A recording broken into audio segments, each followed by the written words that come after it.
এখনকার যুগে সুন্দর একটা মেয়ে দেখলেই পিস লাগে, এই ছেলে পিস লাগে, এই সুপারভাইজার পিস লাগে গার্মেন্টসের। তো ভাই আসলে আমি ওই গার্মেন্টস জগৎটা থেকে বেরোই আসতে চাই, আমি একটা সুন্দর জীবন চাই। আমি ওই গার্মেন্টস জগৎটা থেকে বেরোই আসতে চাই, আমি একটা সুন্দর জীবন চাই। বেশি করতে পারি নাই, বাবা মারা যাওয়ার পর থেকে অনেক কষ্টে কষ্টে বড় হয়েছি। এই ক্লাস 8 থেকেই নেমে গেছি ভাইয়া। তারপরে ভাইয়া ঢাকাতে বোনদের সাথে থাকা শুরু করলাম। আমার একটা বোন আছে বলছি ওর সাথে। তো ও ওখানে দেখা একটা ভালো গার্মেন্টসে ঠিকানা দিল। তো আমি ওইখানে গার্মেন্টসে চাকরিতে লাগলাম। আমি তো মেশিনের কাজ প্রথম প্রথম জানতাম না।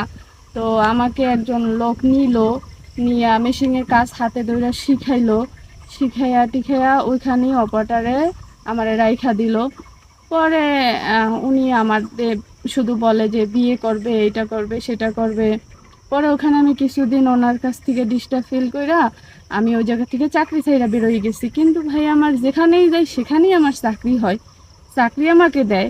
কিন্তু যেখানেই চাকরিতে আমি মন পরিষ্কার করে ঢুকতে চাই সেখানেই মানে